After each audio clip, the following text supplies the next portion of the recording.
que nous là, c'est Jacques avec nous et pour nous voyager.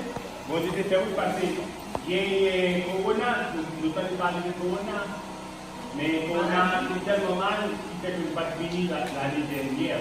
Chaque fois que nous venons, nous sommes contents pour nous venir avec tout le monde. Et je dis, nous faisons service avec tout petit milieu.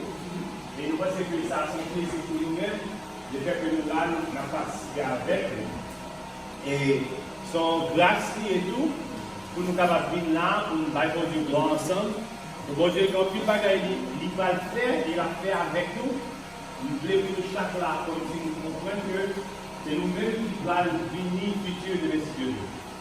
Si nous ne sommes pas bon, si nous ne faisons mentir, on ne doit pas utiliser les autres. Mais de pouvoir vivre selon ça, mon Dieu, on doit faire. N'importe quoi a été fait pour le Dieu. Et so mon Dieu, merci pour ça. On va partir en anglais. I'm thankful for being here today. Happy to be in St. Happy to be participating. Happy to be praising God. Happy to have another day to glorify God and to take the Sabbath and to give Him praise. Amen. Amen. Go ahead. Anyway, Let's do the testimony. I don't even need to say it. I just want to thank God for another day of life and for His protection and grace over us. And I want to thank Him for even the obstacles and things that came our way, we were still able to land safely. And I want to thank Him for it. Il dit que le Bible dit que nous merci pour le fait que nous avons là, et pour grâce de Dieu sur nous, et c'est quelques obstacles qui étaient devant nous, pour nous protéger, nous faire nous vivre ici quand même, et nous content que la partage cette saveur. I first thank God for another day and being able to arrive here safely, and also being able to spend time with the people here, and just thankful for the presence of God.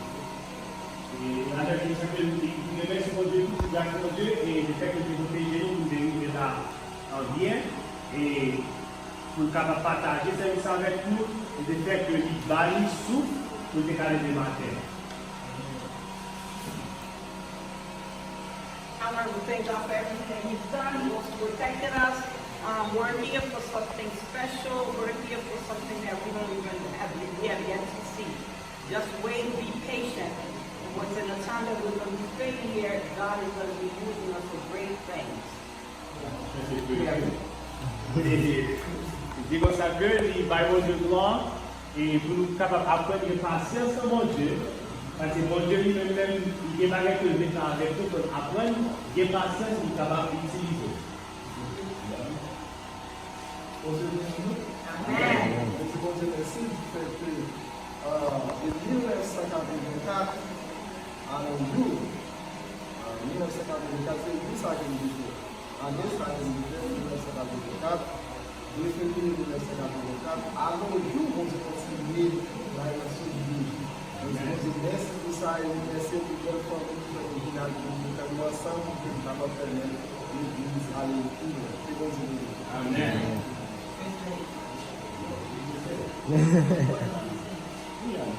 Who else? I'll go if anybody else will know.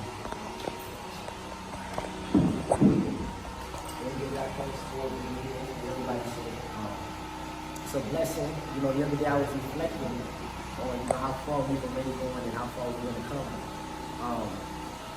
When we first came to, when I first got an idea of, the knowledge of where we're going to go, I didn't know that we would see this develop in real time. But when you see prophecy in the Bible, where God says will come to pass, that's what this song says, we know I will do. And so now we're seeing that happen before, so I thank you for that. I thank you for my family. God just made me reflect the other day. We see people remember the problems that you guys are ready my kid. And God put that in my mind the other day I was reading. I appreciate each and every one of you. Guidance, love, everything. I truly love you guys. And I love everybody. Amen. Et Gabriel dit que le Bible de gloire, et le bon Dieu là, il y a une prophétie, et il dit toujours que les prophéties, il va donner un covenant avec un petit peu de la petite que pas aimé, et chanter que les chanter que nous chantons, c'est ça la vie. Il dit que il faut mettre la paix au bagage nous-mêmes, et la paix du faut faire ça. Et il dit, quand même, il dit tout qu'il apprécie profondément, moi-même, comme ma femme, moi, qui est que nous sommes comme on base pour lui-même. Et il est content de faire que nous gagnons notre famille, il apprécie tout, de faire que nous gagnons cette chaque Amen. Et l'autre, on va bailler témoignage. Pas de l'autre? Ah non, vous avez aller? Pas de l'autre? Ok.